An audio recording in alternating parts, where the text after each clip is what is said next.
Hold on, the reckoning.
And good evening, everyone, and welcome to week 4 of Runeterra Academy's sophomore class. Tonight's series is between Project Maverick, and the Nameless Predators. It will be a very, very tense series that we have for you guys today, but I am Wombo, accompanying you guys through all the action tonight, as well as Banana Bread. Bread of the BANANAS variant. How are you doing tonight? Man, it's good, bro. You wumbo, he wumbo, she wumbo, they wumbo. Gotta go across the board now, Mm, getting into the draft. mm. Unfortunately, let's see, Project Maverick do lose their first three because of a ABC E sub, problems galore. But Yeah. Nameless Predators also have two subs in the top and jungle, which are currently on their rosters, so Project Mavericks will lose their first three bans here, so it should give Nameless Predators a slight advantage in the draft if they do it all correctly here. So Fiddle and Zachary gonna get taken off the table here for the first two.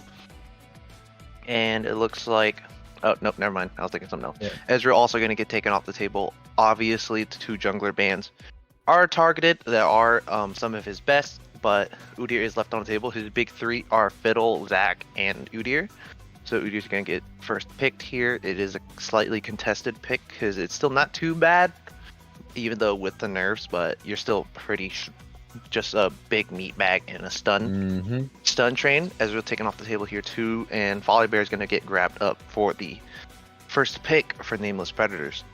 Yeah, Volibear gonna fit the same stun big tank boy as you mentioned. One is the animal, one is just kind of cosplaying as animals in that Udyr there. But gonna go discuss these bans a little bit. Nameless Predators not really surprised to see this Ezreal ban here. We talked earlier, or you mentioned that they're running the E-Sub, Mavericks that is. Their 80 carry player, Jags Buddy, unfortunately, an hour before the series started, had his account banned. And so they had to scramble and get an emergency sub who is actually going to be Maverick's only Plat 4 player. And he has some very, very stellar numbers on that Ezreal pick. So not surprised to see that ban, though. Coming through here, this is pretty much what we've seen standard of all the teams in the sophomore leagues, at least the ones that I have seen so far, locking in, first picking junglers and then locking the 80 carry in the second round of picks. So Varus and Leona for Mavericks, and Nameless Predators have gone with Seraphine Ashe. So that is a very big sustain comp. I think they're probably just going to go for that front to back. What do you think? Yeah, they're kind of playing for this really hard scaling game. Ashe is overall pretty good in general because she does a lot of damage early, but she can also play pretty safe just because of the constant poke with the volley. And the Seraphine, the Seraphine is a really, really good pick here for Rednick just because he has a really good win rate on it. It's like 60% plus. So I'm really surprised that wasn't banned. Oh wait, I forgot they couldn't. But it did go through, of course.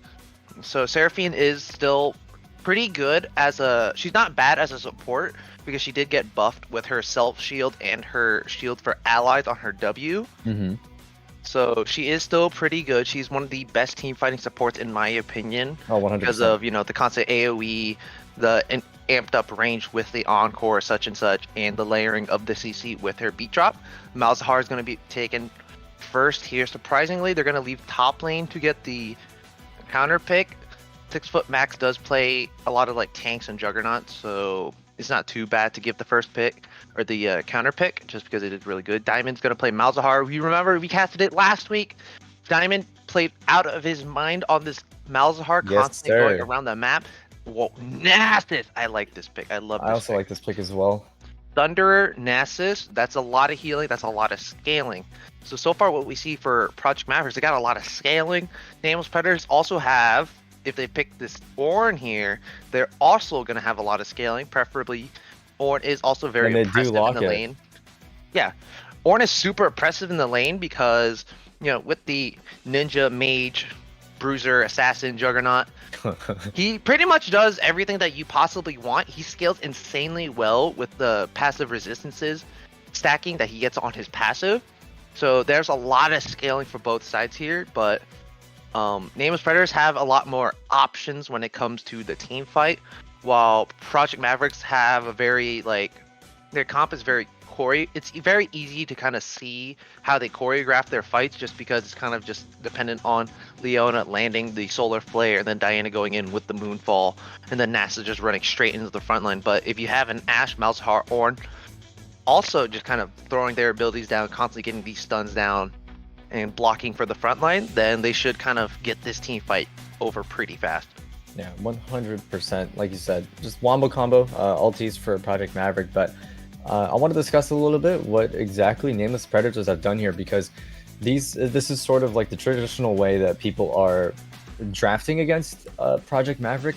I mean, in the records, Project Maverick have played Leona, Varus, Diana, and Urgot, and they have 3 of those picks. Like these is a tried and true comp that Maverick has won on quite a bit. In fact, they have 4 wins, and 3 of those wins were with Leona, Varus, Diana, Udyr, or Zac. So they're sort of just either putting in the Udyr or the Zac, and then they're just flexing the top laner. All of those wins have been done with the Urgot, because that hasn't been banned against them. But this game, we have seen that Urgot ban come through, which is very diligent, considering that they are running the sub top laner this game for Nameless Predators. But if I'm going to be honest, at face value, I want to give this game 1 prediction towards Maverick, just because this is a comp that we've seen them succeed on many times before. Yeah, from Project Maverick, they definitely got like a lot of comfort picks with the Leona, the Varus, the Udyr, and the Nasus. So they have a lot of easy scaling. They have a lot of options for engage, disengage, and such. You can play the long con with the poke game from the Varus, and also allow the Nasus to scale up. But they can also kind of play for more of a kind of give up like a couple early Drakes, kind of concede lane early. So eventually they can scale super hard into the late game, right, and win out in those big team fights. Because once Nasus gets his Sunder, or at least at minimum his Sheen and like 100 or so stacks, he should be able to 1v1 the Ornn and sustain very well in the lane. While in the mid lane, it's a Diana, so that's very interesting. But Malzahar is a slight counter to Assassins, so I expect to see the QSS tags from Project Mavericks, which fortunately in like gold and below you don't really see it often, but if you do see it, it is a very, very nice addition to have in your inventory. And the bot lane is going to be pretty volatile. You have one lane that wants to go super aggressive with the poke and such and the all-ins, because Varus does a lot of burst damage with the Halo Blades. And then on the other side, you have more of a conservative lane that can play front to back, kite back a little easier, and they're a little harder to gank with the Seraphine Ashe. So I expect to see not too many crazy things early, and probably a lot of like top or bot focus, just because those are very volatile lanes, because there's a lot of setup in and of itself with the Volibear Udyr. So I expect to see kind of like a lot of skirmishing in the jungle, just because they're 2 meatballs that are very prone to fighting a lot, and they do win out in the 1v1s pretty well. Yeah, I'd have to give a slight edge over to the Volibear in that jungle 1v1, just because some of the nerfs that have gone towards Udyr's way have thrown him a little bit further down onto that tier list, and Volibear with those Divine Sunder buffs. But even in the first clear, he can rotate through his abilities just a little bit quicker and edge out and be a little bit more bursty. He just has more consistent damage and a little bit higher peaks when it comes to his damage. But yeah, like you said, when it comes to this bot lane is going to probably be the difference maker for Project Maverick, just because they do, like you said, have like the sort of front to back on the side of Nameless Predators, where they're very prone to just being all in, because that's the traditional way to beat a sustained lane like a Seraphine Ashe. You just all in them, just completely burst them out, don't give them any time to sustain through any poke whatsoever, and then you can just completely blow them out of the water, transfer that lead to the rest of the map, and then it's just going to be all she wrote for Nameless Predators if Maverick gets their bot lane rolling. Yeah, man, like, honestly, if I had to give an edge, I give a slight edge to Nameless Predator, just because I have a little bit of a soft spot in my heart for the underdog. It's like caster bias? Also, maybe a little bit, Hey, man, that series we casted last week was really, really spicy for Nameless Predators, so I expect great things from them today. 100%. Yeah, I love that series even as well. though they have 2 subs, I still expect great things, because they did lose the main core in Glucose Poppy for their jungler, but they still have Diamond, which was their big carry from last week. So right now, Nameless Predators, they have a lot on the line. If they lose here tonight, they are eliminated from playoff contention. But if Project Mavericks win and Mouse in the House loses, then Project Mavericks has a guaranteed playoff berth.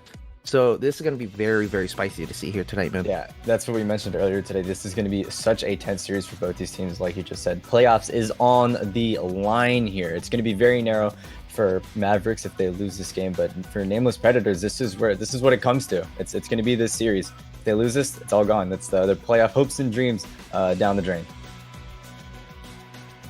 Yeah, bro. As we wait for this spectator delay to go down, we're going to be taking a quick little break. So don't you go anywhere as we wait to get back onto Summoner's Rift for Runeterra Academy Sophomore Week 4. And a break we will go to. Don't go anywhere. This one's going to be really exciting.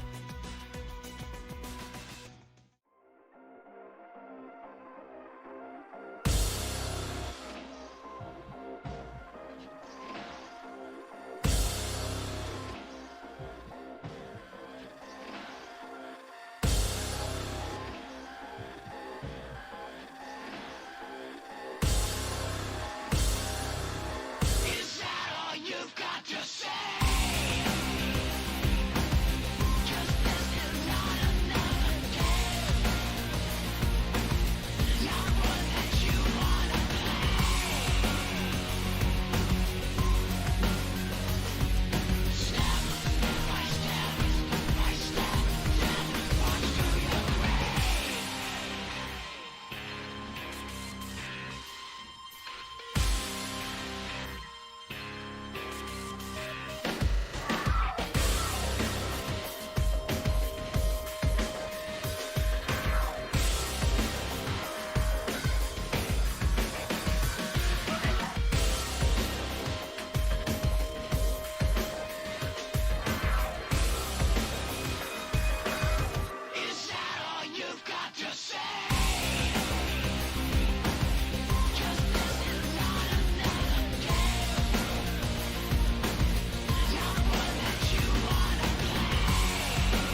And welcome back, everyone. We're right into the rift here with this Project Maverick versus Nameless Predators series. Again, very, very tense game. This is where Nameless Predators' potential playoff dreams may hope or may die in a very small, shallow grave, or rise up against I would consider them the underdogs. I think me and Banana Bread were in consensus about Nameless Predators being the underdogs here. But right off the get-go, just a standard fan. Any thoughts, Banana Bread, about this fan?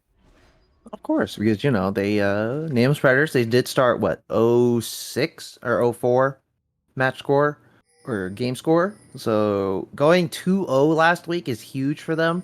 That's definitely a momentum shifter. And the way that they did it on Yeah, Draven, baby.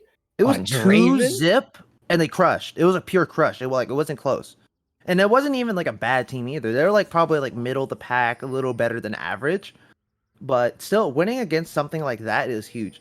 But bot side here, they're going to get a nice little cheeky ward there on the Raptors. Very While important for the word. side of Project Mavericks, they do get a little bit more of a shallow ward in the river. So it's nothing too crazy. But a ward like that, like I say again, that ward gives so much information. They put it late. So they should be able to catch Udyr when he's pathing down from his full clear here.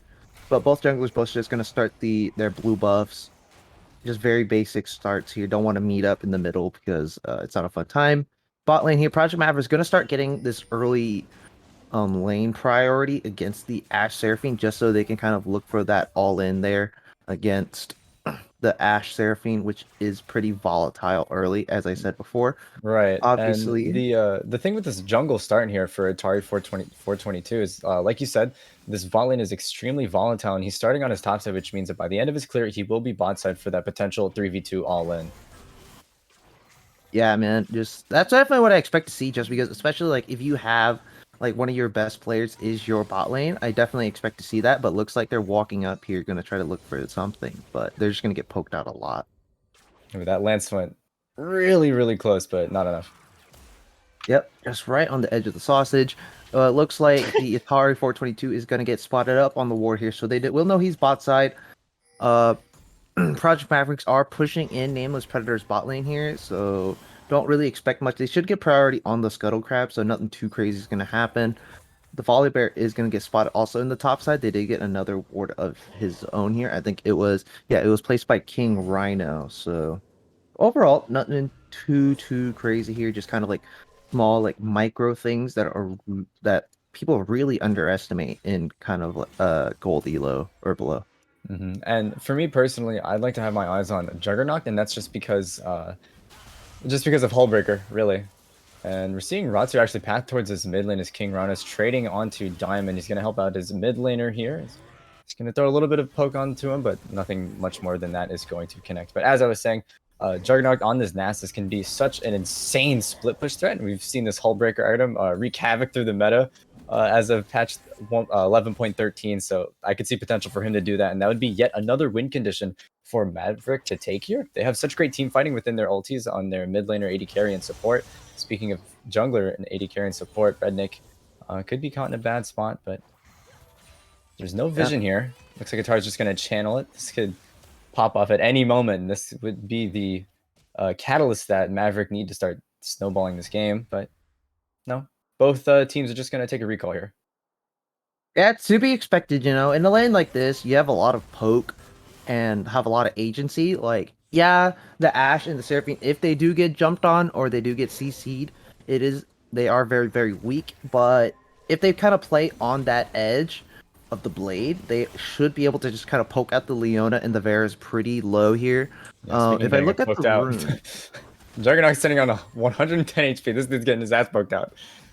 Yeah, I mean, it's Ornn, the ninja, mage, assassin, bruiser, Juggernaut, mage, like tank, pretty much everything you want. Does a ton of damage. Brittle, like people underestimate how much damage the rupture and the brittle really do. Ooh, gets the flash out top there. Don't want to proc that brittle. So, yeah, man, like NASA isn't having a fun time. Looking at the stack counter, it's 51 stacks so far here. So at 5 minutes. So right now he is pretty much on track to not take over the game so far yet. But bot lane here, going to take advantage of that push power. First Drake's going to be Infernal. just spawned here 10 seconds ago, but overall, nothing too crazy for CSD. The Udyr is clearing insanely fast. So despite the nerfs to the Phoenix stance with the active cone and the aura, he's still able to farm insanely well. While Volibear, the reason he doesn't get played jungle is just because his farm isn't exactly very fast. It's pretty slow for Volibear to farm just because everything he Oh, has they're is actually single starting this target. up. Yep, Infernal Drake's gonna get started here. No contingency. Ross is nothing getting really low. pressured. This is very, very scary if he gets jumped on. He's going to get jumped on. There's a flash that's going to go into Poochie, and then now Ratsu's stuck in between. But the dragon actually goes over to Mavericks as first blood goes down onto Ratsu. That was kind of a disaster play for Nameless Predators, all things considered.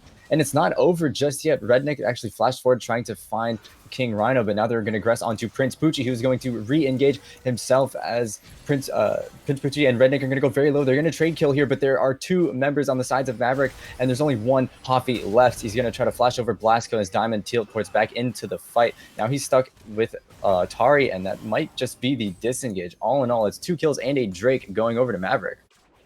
Ooh, that was very gritty fighting there. Highly unfortunate the Drake got stolen just because Ratsu kind of panicked a little bit, smited really early. So Bluffy Wuffy was able to steal it really low, but Here top he's side gonna have here, to burn his ulti. I'm not sure he's gonna pop it just yet, and he's actually gonna get clapped into his booty cheeks, and it's going to Dino solo kill the 6-foot max. hey man, I expect nothing less from the Mage Assassin Bruiser Juggernaut. Here, man, Ornn is just built different. That was such an odd misplay too. I mean, he could have seen that he had bought the Bramble, and he pretty much cannot fight the Ornn. I mean, you couldn't fight him before, but you can fight him even less now that he has Bramble Blast. Yeah, at the time he had 84 stacks. So until you get about like 100 or so, you're not really insane, especially, with the Bramble Vest being early, it is a very big deterrent for early game fights. But like at that Drake fight, just to go back onto that, like that was very skirmishy. That was very wild to see, to say the least. Bluffy Wuffy, able to steal the Drake. He's 2-0 now, so he has a pretty good gold lead right now. Gold lead's only about 300 for the rest of the map here, so nothing too wild just because of that top lane solo kill. Ashe did get a kill in return too, so she's not down that bad. But overall, the Drake getting taken there, lots of summoners and very skirmish heavy just because, but very unfortunate that Ratsu did kind of they did start it, not having any legitimate priority. Say what it is. Say what it is. It's a blunder. Yeah, they had no priority there. And Malzahar wasn't 6, so it's like very hard to get priority with a Malzahar that isn't level 6. He's pretty much just gonna stand there, put on the space aids, and then just walk away. So you're not really doing too much there. So very interesting that they did start it, but otherwise, nothing too crazy here. Yeah. On the other hand, though, I think it was intelligent for Nameless Predators to actually force the play. They just mis-executed it a little bit because really, once the power of this Maverick comp starts to come through, once they synchronize their ultimates. So trying to go for the Drake before they hit those 6 marks is probably really smart. As well as Ratsu going onto Juggernaut, who does not have his flash, is going to burn the ulti and jump onto him as this dude is getting absolutely demolished between these 2 tanks, and he will go down. Oof, very nice gank there using the Stormbringer to gap close, gets the full damage, gets the slow off with the Stormbringer, and getting the stun off. But mid lane here, a little bit of messing around there. Right, but and this is happen. what Nameless Predators need to be doing, right? They need to abuse the super weak early game of a Nasus. Yeah, because kind of like ganking a Nasus is kind of like similar to ganking a tank. Because like even though you're gonna keep ganking him, he's gonna die. He's gonna get a little behind. Once he starts, attacking. Ooh. Oh, Diamond flashed over the wall. He did get collapsed here. This was such an intelligent play. They've had, look at all of the vision. There's like 5 wards in the jungle of Nameless Predators right now. This is really intelligent for them to do. And last series, I did applaud their vision control. But I believe the reply that Atari was trying to go for, seeing that top gank, he knew that Ratsu's bot side jungle would be up. And I believe Nameless Predators anticipated that. So a very intelligent play from them. Yeah, like that's what you have to commend about Nameless Predators, because last week when they played, they choreographed, like they read every single play that was being made across the map and proceeded to kind of like act according to that play. So that's what they do so well, tons of vision control and very well and very good rotations around the map here. Next Drake's going to be an Ocean Drake up in about 40 seconds here. Looking at the CSD across the map. No, Atari, Pretty Diamond much- just got jumped on good by the here. King Rhino as Atari was here to help out his mid laner, and Diamond will surely go down. No flash and no hope. Yeah, nice play there. Uses the Q to break the shield, then immediately goes in with the E, with the Moonfall, getting all that damage, CC setup. So this should be a Drake here for the side of Predators, or the Project Mavericks. But otherwise, nothing too wild. But top side here is gonna be a little more fighting, but procking a little bit of the brittle. So Juggernaut might have to watch out here for the all-in again. Drake's gonna get collapsed upon here by Project Maverick, so this should be an uncontested Drake here. Just nobody's here. So it looks like top lane more fighting.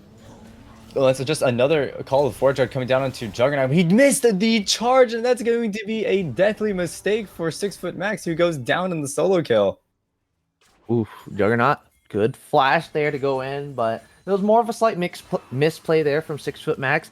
Proceeds to W right when the horn is coming, so he doesn't get the proc.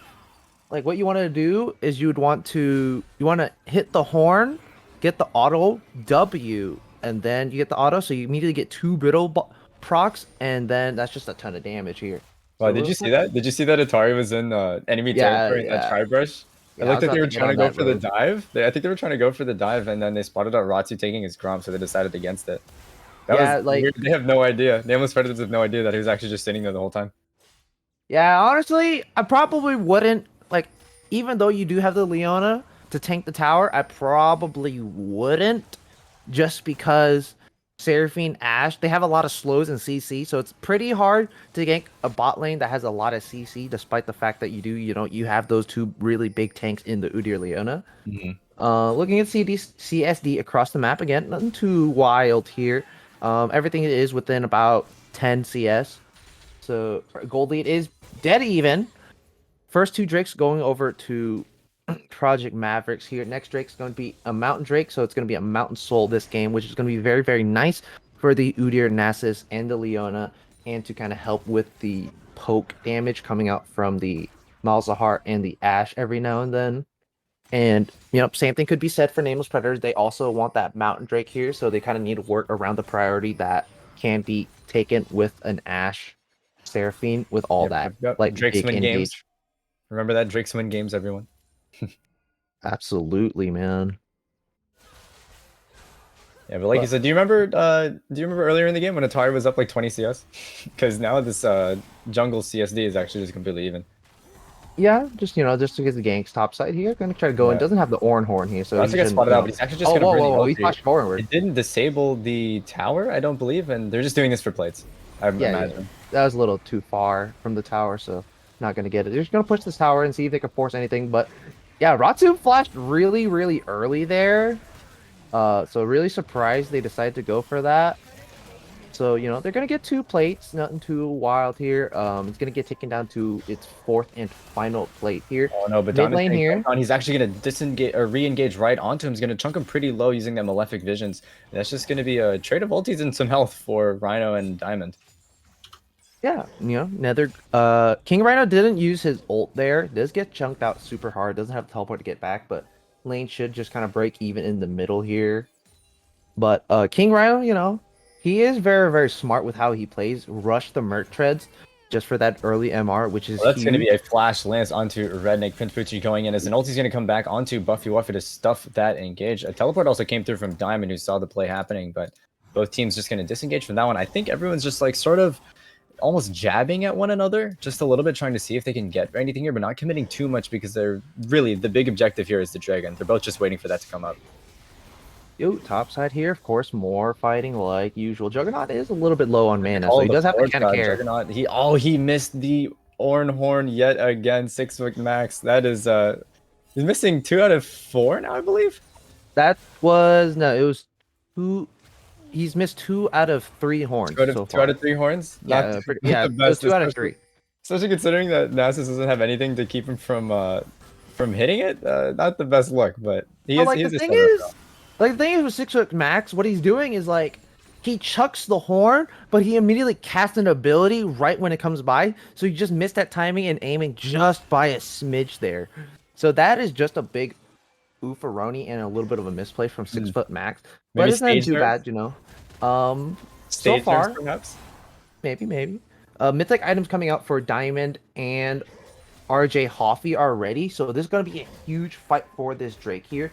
Key cooldowns are about to come up, but first priority is going to be taken here by Project Mavericks.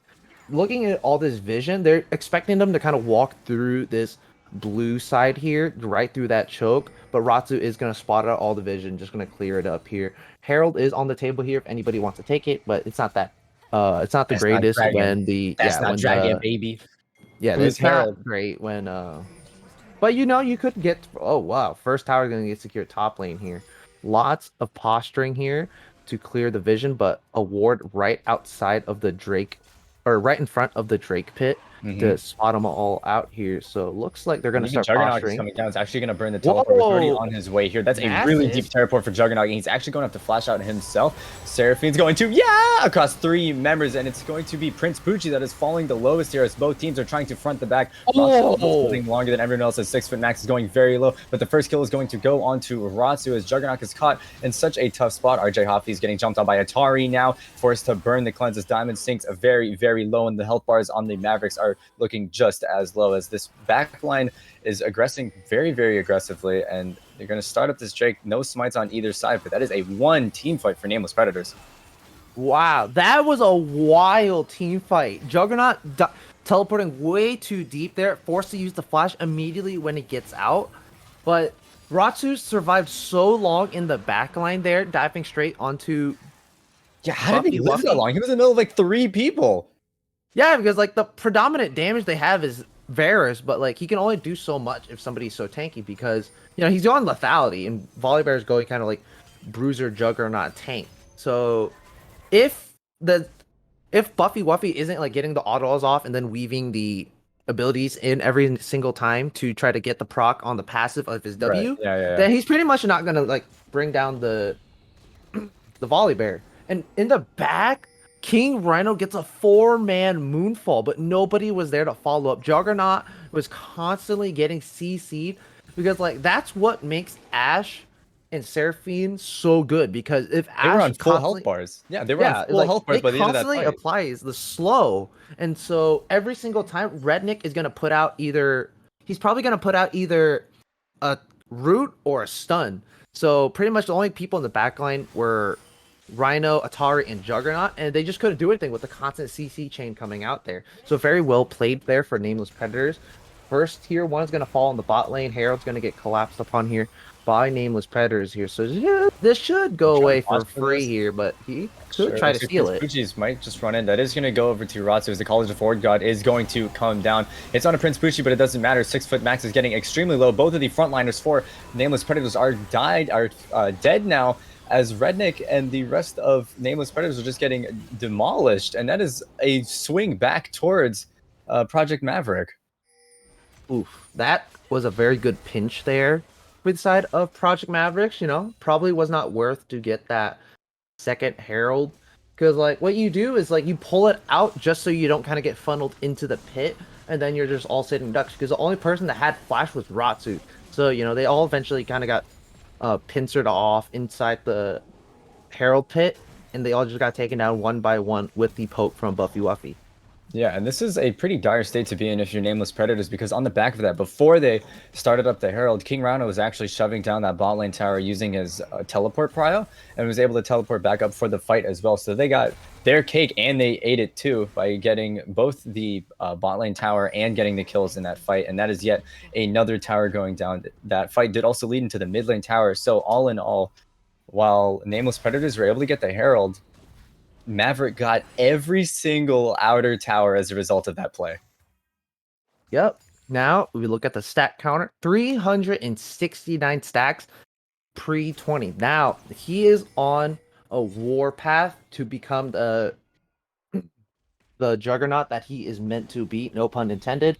Leona constantly. So right now, both supports don't have their mythic items yet, which is to be expected.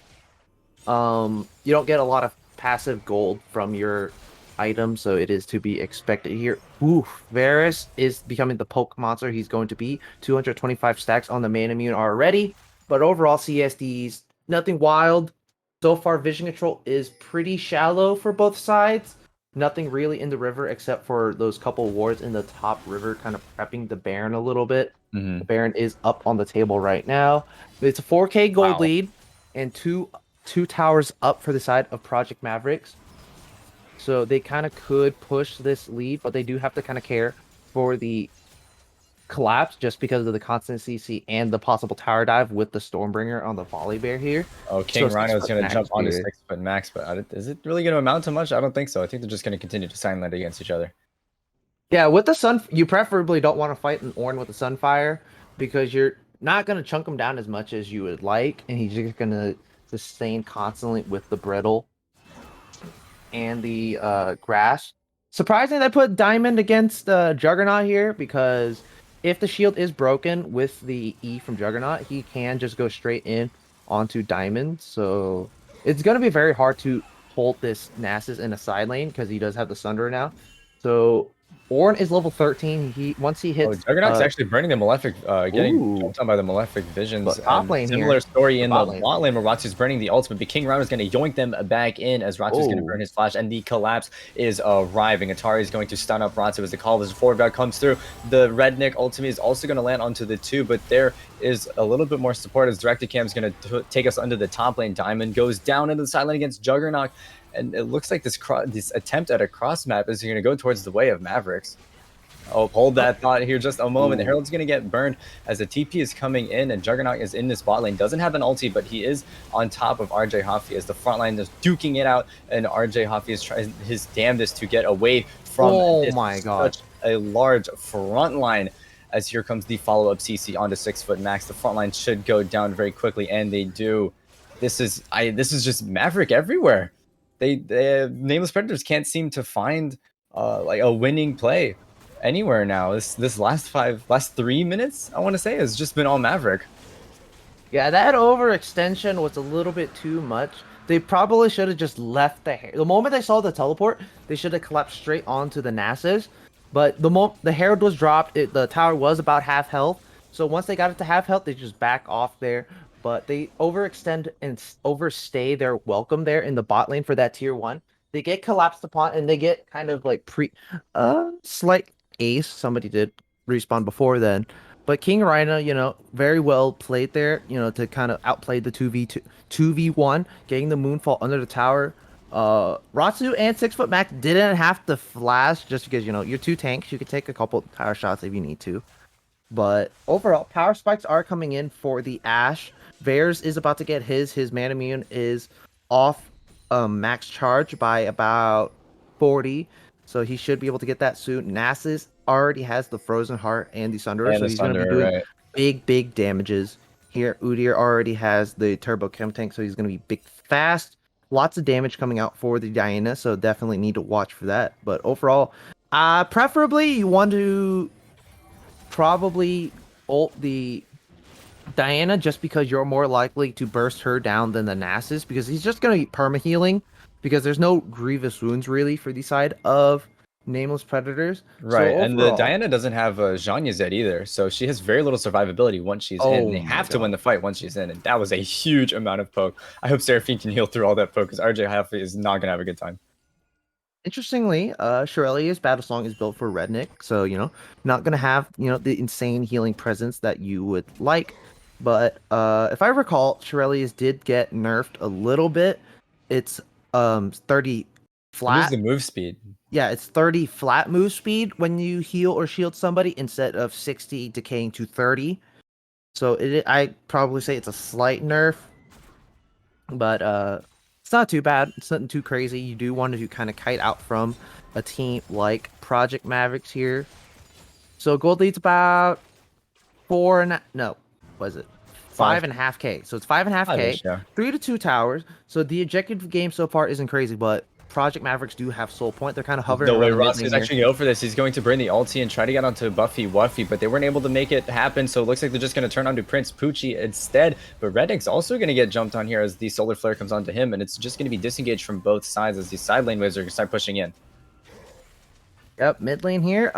Over kind of put a lot of stuff into Prince Poochie, but he is a very, very tanky boy there with the W here. Top lane, They're there's actually more burning the fighting. ultimate because 6 Foot Mask cannot, in any world or in any place of his imagination, try to contend against Juggernaut's NASA series. He's just too big. Divine Thunder just does too much damage.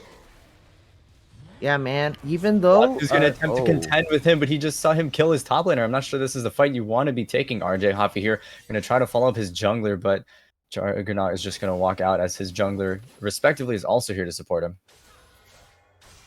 Yeah, they're trying to contest the NASAs, but you know you can't. Who can do that? Yeah, no one can contest them. Honestly, you just need to go straight for it. Ooh, that was half health with a single Q there. But like honestly, they should just look for a full-on collapse onto the NASAs because you know as long as you do have the Malzahar, you should be able to burst him down. But yeah, now Baron is onto going to this get Baron here. Ratsu's nowhere to be found, does not have his flash, and will not have his ultimate. This is looking like a conceded Baron for the side of Maverick. Yeah, this should be pretty much gone here unless like something wild happens. Yeah, nothing wild's gonna happen. So that's Baron, Big Purple Worm going over to Project Mavericks. Now they're gonna bring their gold lead up to about 7K and a half right now. So, but right now, no QSS tax paid here so far for Project Mavericks. Diamond, kind of not having the best of game. Except for one, Rhino's got one. Oh, there it is. Finally comes out. That's the smarter choice. Tax. Yeah, that's pretty much the first tax to come out the game because you know you either opt for the Zanyas or you opt for the QSS. So you know, very nice job there to go for that. Smart. I think it's smart for Rhino to be the one building that because realistically, you don't want to be ulting. Like if you were Diamond, you really realistically don't want to be ulting Juggernaut or Atari unless you're trying to peel for your AD carry. I mean, unless they think they can burst through him, but you still have the solar or the Moonfall to deal with afterwards. So it's kind of like this weird toss up where you have to like pick your poison as Malzahar versus the Maverick comp.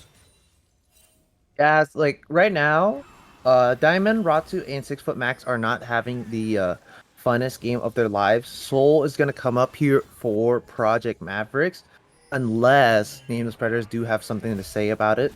So they could possibly look for a small collapse here with the 4v4, but teleports are up for both top. Wow, that's a lot of damage. Yeah, so both of them are kind of posturing around here. They kind of need to pull the trigger, or Buffy Wuffy is going to poke him down to death, and Juggernaut is just going to push the top lane to death as the flash does come out from 6 Foot Max can't deal with them. They have to make a choice here. They have to concede either side, but if they keep posturing for both sides, they're going to lose on either one. So really, it's Soul or Inhibitor is what Nameless Predators. Look at that flank ward there in the bot river there. Juggernaut could teleport there, but mid lane's going to get pushed down instead. They have the Baron, so they need to burn this down. They're going to burn it down here. So top side, 6 Foot Max is getting dove on straight up.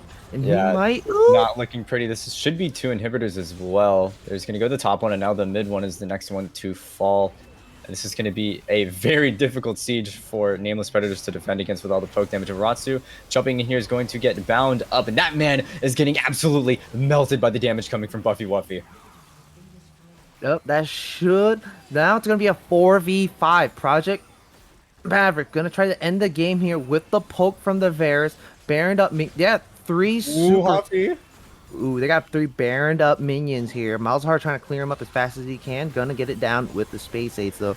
They could possibly live for another day here. 1 Nexus Tower getting really, really low. 1 Seraphine also getting really, really low. Yep, this is a war of attrition. What can last longer, the health bars or the towers of Nameless Predators? And it looks like both of them are falling pretty rapidly as 1 Nexus Tower goes down, and this other one is also going to lose all of its health. And goes the flash in from Prince Poochie onto Sir 6 Foot Max, but it doesn't matter because the Nexus is the next target to fall. They don't care about this team fight. They want the win, and Project Maverick take it in a pretty dominating fashion in Game 1. Oof. That was a very nice game there. Project Mavericks play it slow and methodical. They let the scaling of theirs win first for the game there. And they pretty much end it with the NASA's just, doing NASA's things, pushing the entire time. And they play around Buffy Wuffy's poke just because, even without the mana immune being fully without being fully stacked, and he only had the Prowler's Claw and the mana immune, he still pokes out the two squishies in the backline to half health with a single Q. And that is just very, very unfortunate. And they just have way too much dive and not enough damage to try to burst down the rest of the tanks that are running rampant in their team. So very nice job there for Project Mavericks as they do take game one here. No, I have to agree. The poke was way too unbearable for the backline to handle. It didn't matter how big their front line was because the last whisper was already built for Buffy Wuffy, so he wasn't really too concerned with the front line anyway. He was already melting through them, as we saw Ratsu go down once they started sieging on the first Nexus tower. And then I would also like to applaud the late game shot calling of Maverick, because we saw that they were sort of presented with two different options, right? Nameless Predators, they had to respond to whatever it was that Maverick had to go for. Maverick was sort of postured for the Drake. They walked around it sort of, vying around for control, while the Nasus was just split pushing, like you said. And I believe they recognized that they had the Baron, so they had an immensely strong sieging potential. And so they just went for that, conceded the Drake. They don't care about that. They can just take the game if they let them get the Drake and they're first to those towers. And then if they can poke them down, they can't even siege. They can't even defend the siege. They can't clear the waves. They can't even stand in front of them. Varus Q, such long range. And then once you poke them down to a certain point, you can just dive them. And then that person can just get deleted instantly, which is exactly what happened to Redneck. So props to them for some immaculate late game shot calling. Yeah, man, I just expect to see just a little bit more coordination because right now, with the two subs for Nameless Predators, their synergy isn't quite there yet. RJ Hoffy did try his best, ended the game 4-0-1, but it just wasn't enough against the fed power of Buffy Wuffy and Juggernaut in the end. 100%. We will see if Nameless Predators have any adjustments to make after losing this game one. But until then, don't go anywhere, because we will be back soon enough with game two.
And welcome back, everyone. Getting straight into game 2, and it's going to be a similar story of game 1's draft, but I'd like to see some adjustments from Nameless Predators if they want to try to turn this series around. But the first bans will be that Fiddlesticks and Zach, and they did opt for a blue side this time around. And same story, Mavericks just going to lose all bans here for the unfortunate event that happened to a Jags where his account got hacked and banned, but Nasus banned. I like this adjustment personally, but it just... this means that the Urgot doesn't get banned, which is still just an equally great threat. Yeah, honestly, I probably wouldn't have banned the Nasus first phase because you don't want to blind pick a Nasus. Like, that's just crazy. But, you know, of course, second game, they Juggernaut did blind pick it. But just knowing that 6 Max mostly plays, like, tanks, so playing the scaling matchup isn't too bad. But honestly, I would have liked to see the Leona ban or the Varus ban just because, yeah, there it goes. The Ezreal is going to get taken off the table here. It was banned last game. It is Buffy Wuffy highest win rate. Sunder did get nerfed a little bit for ranged champions. The max health damage is down from 12 to 9% for ranged champions. So it's not like as overpowered, but it is still pretty strong. It's a very safe pick here. Yeah, but now that you are on the topic of Buffy Wuffy, his second AD carry that he does prefer to play with pretty stellar numbers as well as the Ezreal is the Tristana, which he just locked in. And then secondly, the Nami going to get locked in for Nameless Predators. I'm really not a fan of this. I'd like to see Rednick play Leona, but if it's not in his wheelhouse, then I guess he shouldn't. He has some experience on it. Their only one other win from last week in Sophomore was on that Leona, and we've seen... Prince Poochie have a pretty damning performance on it every time he's using it. Yeah. Okay, that's interesting. Ornn's gonna get taken in the first phase here. Yeah, like as you said, Nami is a very interesting pick here to go with the Ezreal. So they're kind of playing for the scaling lane. Rednick does mostly play. They mostly play like enchanters or mages like Swain, Brand, Seraphine, such and such. So Nautilus going to get taken off the table here instead of the Leona, even though Prince Poochie did have a pretty stellar game on it. But Nautilus is very straightforward. You hit the hook, which has a really big hitbox. And then the Tristana immediately jumps in. And you can't really do too much about it. Like, yeah, you'll bubble, but the Nautilus should be able to CC and slow just enough that the Tristana should be able to get the rest of the bomb proc off. And they finish off the kill there. Your Echo getting taken off, and Anivia also. So that's the same band that Project Mavericks did last game. York is a little bit of a new pick here. So I expect to see the Urgot band going to Juggernaut just because he does really well with those kind of self-sufficient Juggernaut top laners. But Mordekaiser is going to be banned away instead here. Juggernaut definitely is very good at the Mordekaiser, but is also played by 6 Max. So that's going to leave the Urgot, and it's going to be grabbed here against the Ornn. Yeah, I think they wanted to play for the Urgot. It's kind of obvious when Juggernaut only plays pretty much those 3 champions. Urgot, Mordekaiser, a little bit like those are like his tier 1 picks. I would have to imagine. And the Nasus and Yorick is mostly sort of like, with Hullbreaker, he's much stronger this patch. Warwick is kind of an interesting pick. Haven't seen too much of that lately, so I'm really excited to see how that pans out. And a Lux. I like what Nameless Predators are going for here. I really like what they're doing. I mean, this is what we saw from them last week, right? If something doesn't work, they are not afraid in any regard to change it up and do something wildly different. Well, fortunate. Lux is a comfort pick for Diamond. And Warwick is just really good just because, Sunder is really strong still. Cat, I love this pick. I used to play so much Cat before. Cat is like a slight counter to Lux just because with the Shunpo, you can E to any side of the champion. Like, you can go right behind them or right to the side so you can dodge out those abilities as long as you get within range and not get hit with the light binding. So I like this pick. It's a very interesting pick here. King Rhino, as we saw last game, he does play main, right? This is King Rhino's main, isn't it? Oh yeah, it is. It actually is. It is most played. Yeah, he pretty much specializes in he really likes assassins, things that kind of dive in. They have a lot of kind of ways to kind of outplay the opponent, as Shunpo does target minions, allies and enemies alike. So I'd like to see this outplay potential here, but Nameless Predators have a very, very interesting comp here that I really want to see pan out, just because they have a lot of stuff to work around. Because again, they have Engage with the Ornhorn, Warwick, and the Light Binding from the Lux and the Wave from Nami, and they have Peel still. They have a lot more Peel this time around, but it is all skill shot oriented, so it can't be worked around. Right now, Project Mavericks, they have a very straightforward comp. You got the Urgot that can be an absolute menace in the side lane or really good in a team fight with his passive constantly getting procced. And once you hit level 9, you have your W permanently on. Or you can have the Katarina just blow somebody up completely in the front line, because Warwick is, relatively squishy. He does build pretty beefy, but he's not like a tank. But he does have the passive damage reduction on his W. Right. Or his E. But, overall, Project Mavericks, they still kind of have the same thing here.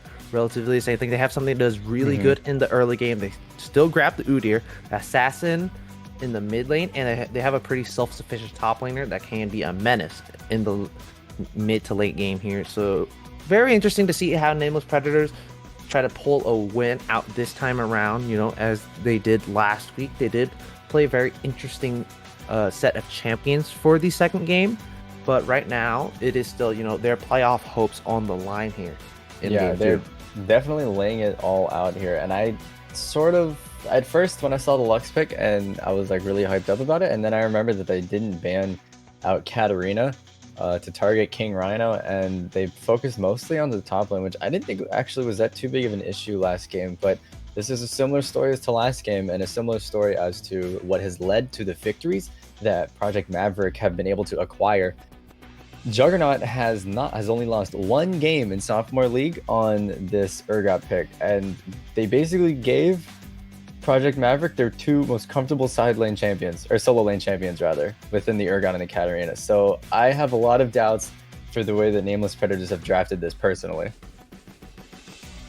Yeah, I really like this draft from Project Mavericks. As you said, they have a lot of comfort picks with the Urgot, Katarina, Tristana, Nautilus, and the Udyr. So they're playing pretty much on all cylinders for this game. They are not pulling any punches whatsoever here. Nameless Predators, they did change up their bans a little bit, but I probably would have changed it to kind of reflect more of a priority that you might get in the first phase here, like the Udyr, just because Atari 422 does get a lot of priority with his jungler picks. So I would have liked to saw that get taken off the table, but they do leave up the Udyr still. Yeah, that being said, though, I don't think Udyr is too big of a problem. I think they're probably really comfortable playing against it. But Warwick is an interesting answer because, like you said, you can build Divine Sunder on him, and he's level 1 through 4 is one of the hardest dueling junglers in the game, in my opinion. Especially against Udyr, he should be able to beat him pretty much every time. Once you start getting low on HP, he just starts swiping and swiping and healing, and soon your health bar goes all the way to 0. But yeah, I expect to see, again, both sides, very, very strong scaling. Pretty much the same thing, honestly, not gonna lie. You got the Enchanter for Rednick. You have this kind of control mage in the mid lane. You have a pretty good Peely ADC that can kind of protect themselves. And you have this really good jungler that's tanky, can frontline, can engage also. And you have the scaling with the Ornn. Same thing for PM. They also have pretty much the same thing that they did first game. So I just want to see a couple small different things here. Try to punish the scaling a little bit more. Look for these aggressive fights around the top side to punish that scaling, because with a Lux you do a little bit better early, and with the Ornn, as long as you're not too chunked, you should be able to win these fights just with the amount of CC and the damage with the brittle. So I want to see Ratsu kind of take more precedence and more priority in the top side to try to punish this scaling that they have. No, I agree completely, and I think within that same vein, because Nameless Predators have given Project Maverick pretty much what is their wheelhouse, I would like to see from Nameless Predators a little bit more unpredictability, some unconventional play. Because I think if they play textbook against Project Maverick, they will just lose, considering the amount of options that Project Maverick has. They have insanely strong skirmishing with their solo laners and an extremely strong pick potential from just pretty much every person on their side. Like Urgot, Udyr, Tristana, and Nautilus all do really well just targeting one person and funneling all their damage into them. On top of that, they have pretty good team fighting too within the Katarina ulti and the Urgot ulti to fear everyone up while Tristana just fires over the top of them. So with all those things in consideration, I feel like you're very, very correct, and I have to agree with you very strongly that Ratsu is kind of going to be the linchpin for this Nameless Predators comp to try to get things rolling, be a little bit more unpredictable with your pathing, with the options that you take, like maybe not be as obvious, or the way you play around vision. Try to cheat things a little bit, be a little bit more patient in your ganks. There's a lot of options here, but I would still give this prediction for game 2 towards Project Maverick. And as much as I like the underdogs, I have to say that the draft is much better for Maverick. Yeah, I'd also have to say the same, sadly. But, as we wait for this delay, man, just got to get ready to go into game, watch it, see how it goes, because anything can happen in gold or below. Yeah, anything can happen, and I'd really love to see Nameless Predators come away with a win here to even out this series, but until then, we will be going to a break, and I'm really excited to see how this one will turn out, so do not go anywhere.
And welcome back, everyone. This is game 2 of Nameless Predators versus Project Maverick, and this could potentially be the end of the playoff hopes for Nameless Predators if they've drafted for themselves a very interesting comp within this Nami Ezreal. I have my doubts about it, but I would love to be surprised by this Nameless Predators comp. Honestly, in my heart, I'm rooting for Nameless Predators, but I got to give the edge over to Maverick. Yeah, sadly, Caster Curse does exist, so we'll see what goes on in this game here. Very interesting to see that Project Maverick didn't go for invade just because you have a really strong invade with the Tristana Nautilus, but looks like Nameless Predator is going to try to invade a little bit here, try to get a little early vision, so just one ward so far for Project Maverick here. Ratsu is finally going to get his ward into the enemy jungle, so still lots of information. Urgot, interestingly enough, went for Cull, so that's very interesting to I think it makes see. sense. I think it makes sense in the sense that realistically, he's never really going to be able to kill this Ornn. He's probably going to be too tanky, and Urgot doesn't have enough early damage to burn through all of the early resistances that 6-foot max has on the Ornn. So I think it makes sense here. And he's not really looking for that anyway. Like you said in Champ Select, he's really just looking to scale. Now that I do realize, the W does apply on hit, so that should be enough to get like that healing, even though it is applied at half, so it's gonna be 1.5 heal per hit. So Prince Poochie gonna posture pretty aggressively here. Top wave is getting pushed towards Nameless Predators, so they shouldn't really have to worry too much about it as long as they do try to kind of take advantage of the passiveness from Prince Poochie for now and try to kind of push out this wave instead. But they're just kind of conceding this lane here, so nothing too wild here. Both junglers did start. Oh no, so the Ratsu went for his red buff, then he went to his blue buff. Or then he went to his top jungle, which is a very interesting path. Yeah, I like this choice. I like this choice a lot here because we talked about in champs like that. We both want to see Ratsu do something very early on here, and this is the way to do it. We're watching Atari do a full topside clear as he went for every single topside camp, which means he's going to be attempting that 6. Mid lane here. And yeah, mid lane, like you said, Diamond getting chunked very low as Ratsu's arriving. You're going to get directed up to top lane, but to continue my point, on this Warwick, Ratsu is really trying to all in this early game, and you really have to make something happen here if this is the path you're going to take, because the farming tempo is going to be so much in the favor of Atari once all is said and done. Ooh, Ratsu, unfortunately enough, going to get spotted on this bot ward here. So Buffy Wuffy is posturing forward a bit, but just going to kind of jump out there. Nothing too crazy should happen. Yeah, it's going to bring the charge on him, but top side, we see both top laners. If you look at the left and right, oh my goodness, they are both so very low, only like 200 HP combined on each of their health bars. They must have had a wild trade. Yeah, I would not expect anything less. 6-foot max has been super aggressive on the Ornn, knowing his limits to kind of push it further beyond there. Flash's top are expended here. The Warwick did flash forward. Unfortunately, unless you have like some kind of CC or displacement, you're not going to interrupt the Tristana jump there. Yeah, so not only that, but I'm pretty sure that his bot lane was also level 2 when they attempted that, and the bot lane of Maverick was level 3, so that makes it even more difficult. I think they were both level 2 at the time, if I remember. Yeah, because she leveled up the jump level 2, which is pretty normal just because you can't have the option of either going all in or just playing really safe to jump on out, because you can't really interrupt the jump with anything that is currently on Nameless Predators here. Right. I'll take your word for it. I trust you more than me. Yes, you're right. They're probably level 2, both of them. But right now, interestingly enough, Project Maverick's bot lane isn't posturing super aggressively. So they are in a bit of a CS deficit as topside here. There is going to be a lot more fighting like usual, of course, but it should go pretty even. Mid lane here, Lux obviously going to get a little bit early precedence in this lane, just poking a lot with the E and the Q there, with the passive autos also. But otherwise, nothing too crazy, nothing insane in the CSD department. Everything is within about 10, except for the jungle. Except for the jungle. Obviously, Udyr is going to clear insanely well. But right now, it's about a 500 gold lead for the side of Project Mavericks here, just because of the CSD difference in the jungle and the melee range matchup in the top lane there. But first Drake's already up on the table here. It's going to be a mountain. So curious to see who's going to get first dibs on that. Ratsu is top side. Tari is in the bot side. He could look to possibly sneak it, but being a tank, you do it really slow and hasn't quite gotten that first back yet. Yeah, that being said, Ratsu is actually an entire level down. So the attempts at those level 3 first clear shenanigans were kind of a loss, considering that now he barely can make anything happen.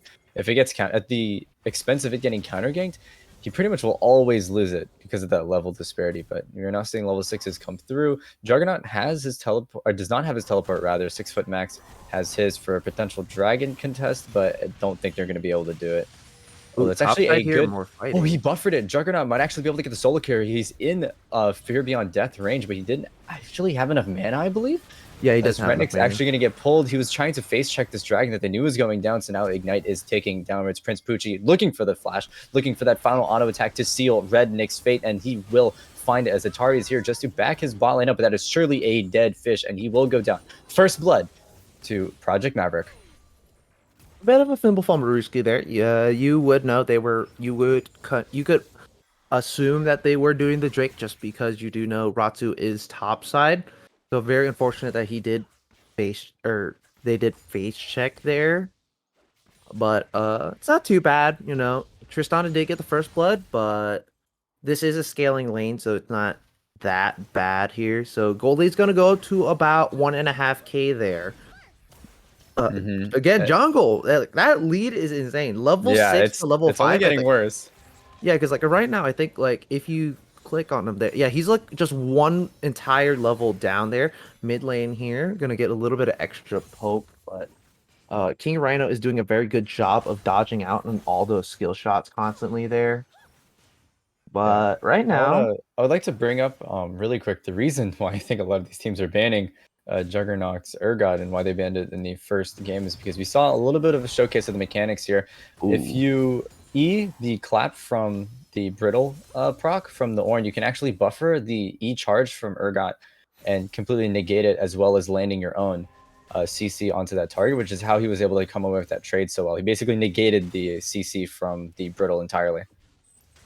yeah, like that's the thing with Ornn E. It's very easy to interrupt, like because you know you got like that little. You step back and you push forward. You know, it's similar to the Justice Punch from the Galio. It's very, very easy to see where he's going because it's just a really long animation here.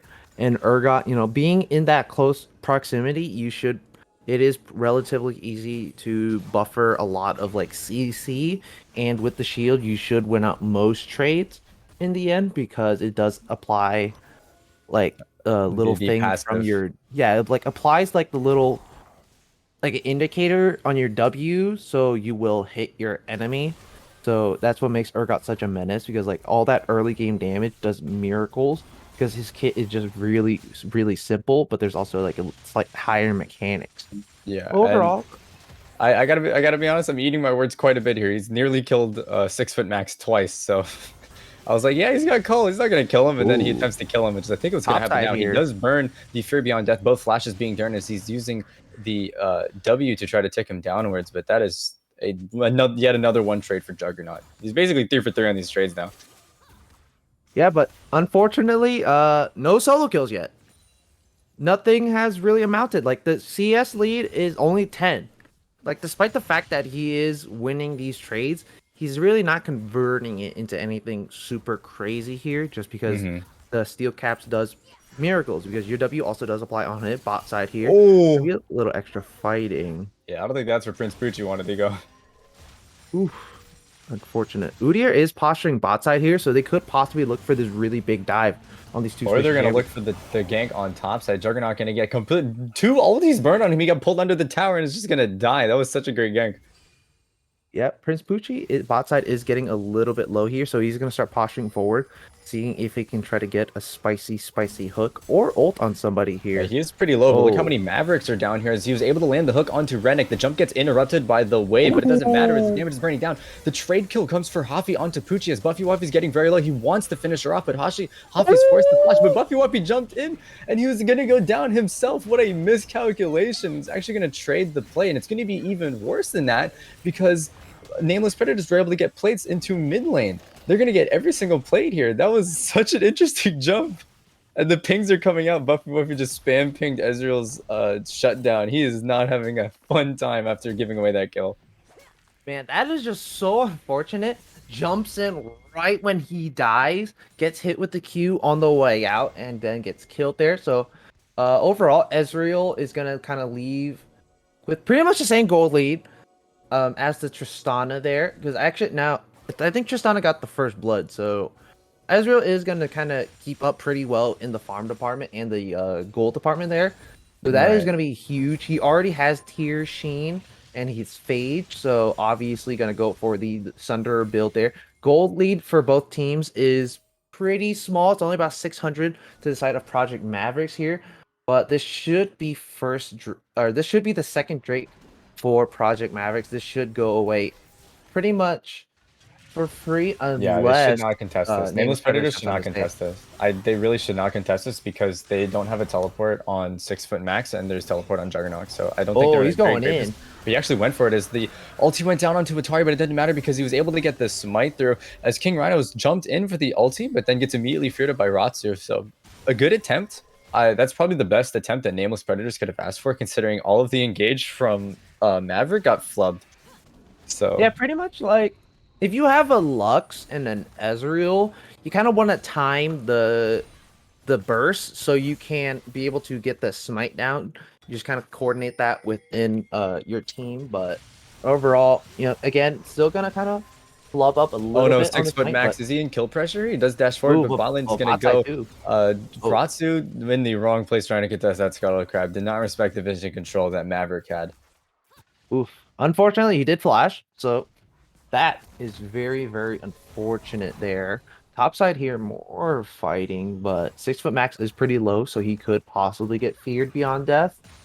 But very interesting to see that. think Yeah, he's- but like I think he's 6 foot max is about 400 damage or 400 HP off of it. So probably just like one trade, but he's just gonna back off. And it's funny that you're mentioning all the top lane fighting, just because last game, when we went to damage charts, we actually saw that the top laners had 2 of the largest damage shares, but it wasn't really meaningful damage considering they were just pouring all of their abilities into each other. So it was pretty much just pure trade damage. yeah, like right now, it's a 40. Ratsu is down 40 CS in the jungle. Oh my goodness. He's down about right now. It's about like a level and a half. Like that is big, but Ratsu is gonna alleviate that lead by going topside here. Yeah, oh, the E misses tragically for Juggernaut. He's gonna get chain CC'd and absolutely obliterated. Oof. Nice job there to punish the overextension. You do know the Urgot is super, super aggressive. So you do go up there, get that punish. Unfortunately, it did go to Ornn, but it's not too bad. You want to get your tank, being Ornn, you do want to kind of get that early scaling there. So how did they get that mid? I guess they just shoved it down. That was so weird that Maverick just forfeited that mid tower. So I mean, I like guess what it you already was really low, but still. Yeah, because like what you do is if it's a tower that low, you kind of just let it get pushed down, so you deny the first blood tower gold because that was the first tower. So you deny that first tower gold there to anybody around because you either need to auto it or you need to be within like a certain range of it to get that extra gold. So that is a thing that a lot of like high tier players do to deny gold. You just kind of let it fall down and you deny like a lot of gold. So that very nice job there for Buffy Wuffy to call that out and to spot it up. Right now, Tristana is 3-1. She already has her first item here, but Ezreal is starting to work towards his man immune. Already has Divine Sunder, and the Urgot also has his Titanic Hydra. So overall, lots of big power spikes coming around across the map here. Udyr literally has a shutdown gold purely off of his CS. Because right now right now, if we have a CS counter, he's up about, what's that? 60 CS. He's up 60 CS right now. So not quite there to the Flame Horizon. Gold leads about 1.5k for the side of was it Project Maverick. So with that, with the RJ Hoppy is going very hard. Atari seems to be caught out. The Lux ulti is gonna miss, but the Mystic Shot is gonna catch him as Juggernaut is the next one to be targeted. They're gonna dive him under tower as this is yet another death for Juggernaut. This man is getting bullied all series long. Yeah, just punishing that over aggression there in the top lane in such ease of access because you can't really gank bot or mid. Cat is too slippery and so is Triss. So just kind of punish the Urgot that is pretty aggressive and relatively immobile. Ezreal, getting that kill there, which is going to be really, really big. Unfortunately, Atari did go in, didn't really have priority for his laners to come in. He was just kind of there by himself. With the fancy feet, did dodge out on a lot of the skill shots, but he still does go down in the end to the Ezreal Mystic Shot. So right now, gold lead will pretty much be evened up. Getting a lot of those kills and a lot is going to bring them back here, but they are down 2 Drakes. It's going to be a Cloud Soul this game, so next Oh, Drake is Cloud about Soul's to come up really, here. really good on Urgot.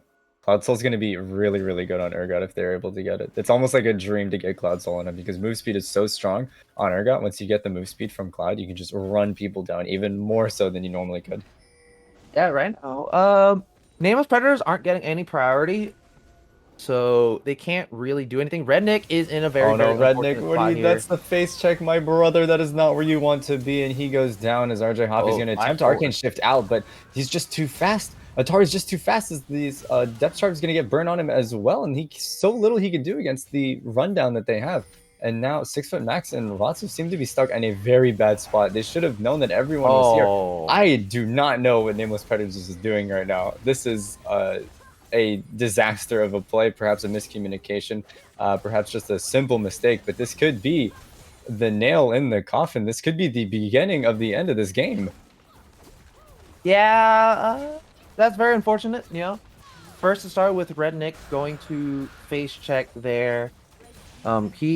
They get bursted down. RJ Hoffy trying to save his support gets turned on as well. And then after that, you know, they all just kind of walked in, died one by one, out except for Diamond there. So a little bit of a miscommunication on plays. Gold lead is going to blow up really high here. It's going to be about 3.5k gold and soul point. But it is still 2 Drakes to 2 Drakes, so the game isn't quite over yet. Ezreal is still insanely strong, gonna get a lot of CDR or ability haste with the Caulfield's Warhammer and the Ionian boots. And so far right now, both supports don't have their mythics yet, but lots of power spikes coming out from the core carries of Project Maverick and Nameless Predators. Yeah, 100%. But you talked earlier a bit about the scaling that Maverick has here, and I have to agree that it is pretty insurmountable. And the classic dynamics that whenever you have a strong scaling team, if they get ahead early or ahead at any point, it becomes so difficult to try to wrestle the control back from them. And I have to acknowledge that this is the position that Nameless Predators are in right now with the 5-0 cat, the 3-1 Buffy like you alluded to earlier. It's going to become increasingly more difficult for them to wrestle control back into this game. Ooh, topside here gonna be more fighting. Miss stuff from both sides Yeah, that here. was a Conquer big gonna miss, get but he's proc. getting chunked down. That Titanic Hydra is doing work. Yeah, both sides doing a lot of damage. They're both pretty much at about the same damage shares, but Warwick, ooh, Ooh. barely sidesteps the hook there. Tristana is bot, but Death Yeah, Charge but going there's the down, depth flashing out. charge. Ratsu forced the flash. I'm not sure if they're going to keep going for that play on the top side as there's an attempted pick onto Buffy Wuffy, but he should be able to just jump out, which he did, as now everyone's posturing around 6 foot Max. Flash hook is going to come down as all the damage is coming through as well, and he will die in swift fashion. Yeah, very nice job there. Everybody's there. RJ Hoppy and Reddick probably shouldn't have been bot just because you could have just kind of kept the Ezreal there in the side lane to contest with the Tristana because you know Ezreal is still very strong, doesn't quite win the 1v1, but he should be able to kind of hop out there relatively safe as long as he just kind of Q farms building up that tier there. But very nice job there for Project Scary. Maverick in the top lane here. Everybody's posturing in this top side just because their lead is so big, they can just kind of group up constantly. Cat is 6-0. She's gonna go straight onto the Oh no, Warwick. Ratsu forced to use his ulti to try to get, but King Rhino is displaying how skilled he is on that champion in that pure 1v1. I mean, really, this jungler can't do anything. But I to be honest, I thought Ratsu was out after he burned the ulti, but King Rhino just chased him all the way down. He's having a game. This dude's having a game and demonstrating why everyone bans this against him. Yeah, right now about a 5.5k gold lead. And an for the 18 side stack of Magi's? I just noticed King Rhino was an 18 stack of Magi's. Yeah, looks like Baron's going to be started up here. No, there's no vision for the side of Nameless Predator, so they don't really know that this Baron's going down. Ezreal is bot side. He does have the teleport, so he could possibly do something. Rift Herald's going to get called into the base, see if he can do a little something there. But this Baron's going down pretty slow here, but they could still spot it, but nah, It doesn't doesn't look like they're matter. going to spot it. It's just going to go down, and that should be uncontested Baron for the side of Project Mavericks. At this point in the game, where do you see the hope for Nameless Predators? I don't know, man. I think they might be running out of hopium too, as Redneck gonna have to flash out there. King Rhino just flashing straight on in, knowing he can one shot. But right now, Nameless Predators are running out of a little bit of hopium here. So Diamond's like he's 0-0-1. No, like I haven't really seen him out in any plays really, except for that one at Drake. Like I want to see like a full on team fight because like Nameless Predators are honestly just playing like a solo queue team. They're just constantly just going around and just constantly getting picked off one by one with the Nautilus, the Cat, and the Tristana. So Hmm. the Soul Drake is going to come up for Project Mavericks in about 30 seconds here. Gold lead up about 7k even.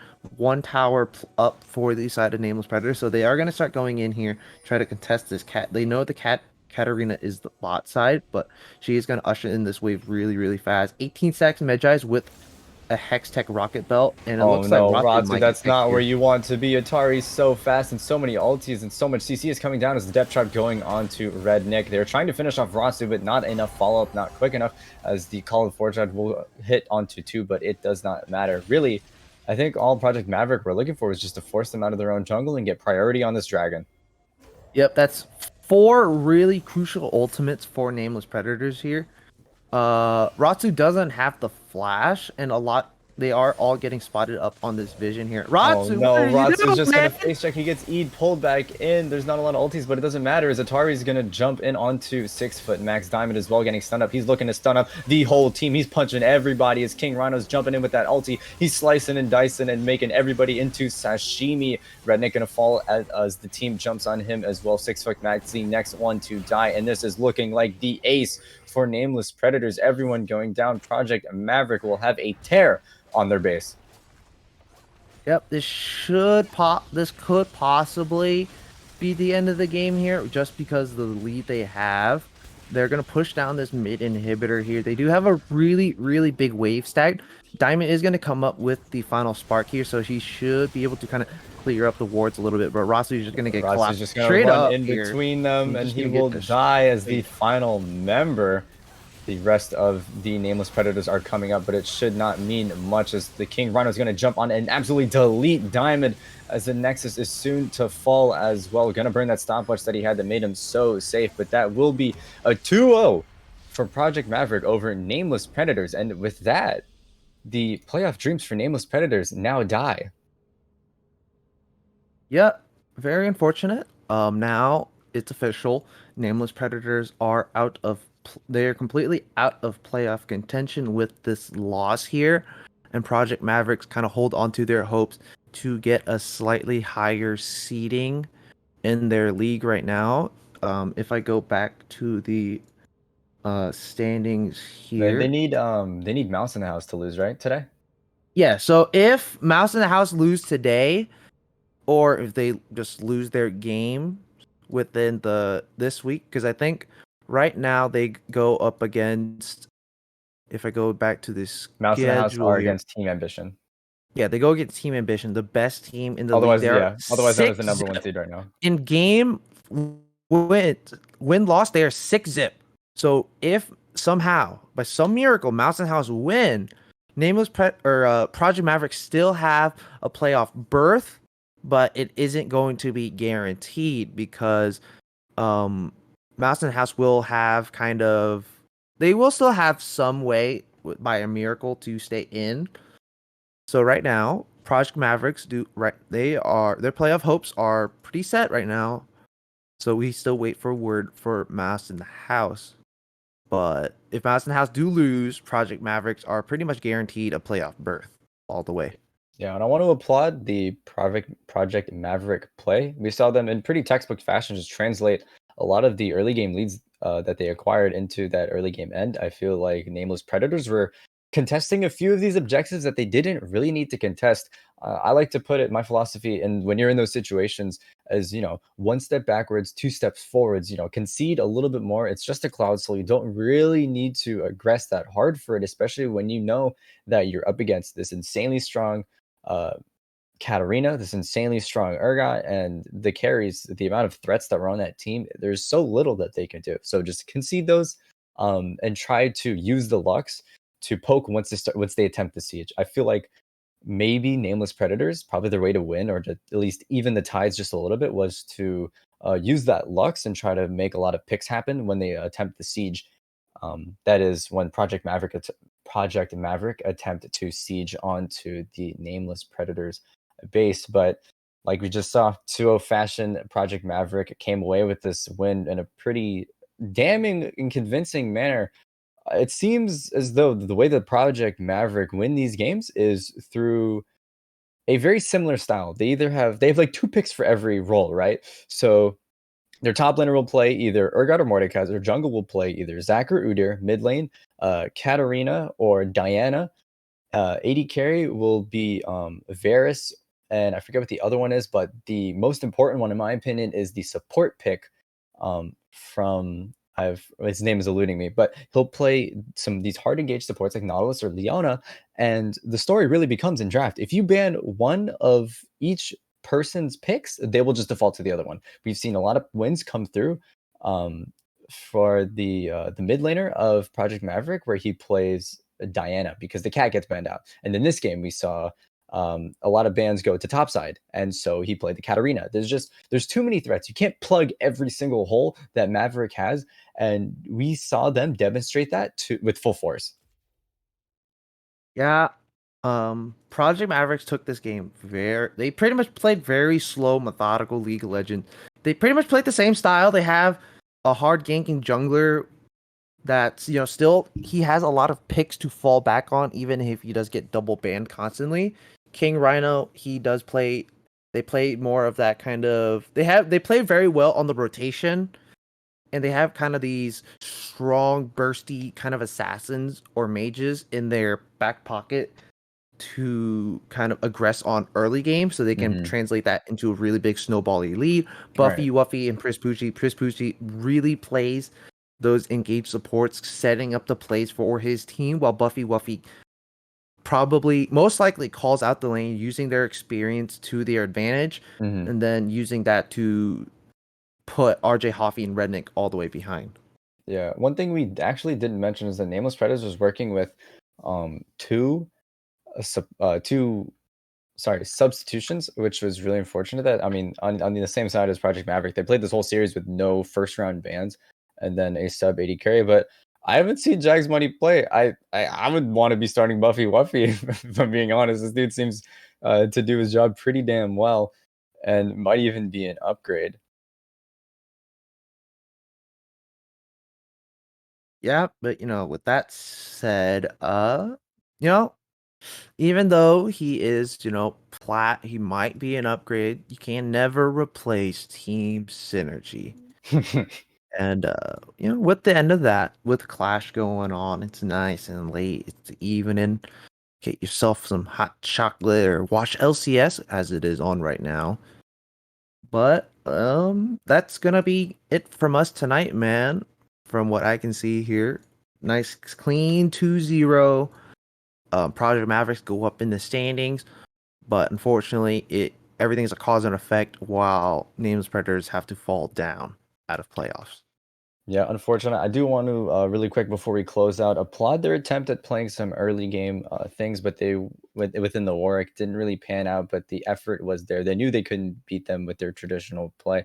But that being said, I have been Wombo. He has been Banana Bread, and this has been Runeterra Academy's sophomore class. Thank you everyone for tuning in, and make sure to tune in next week for the next broadcast of Runeterra Academy's sophomore class.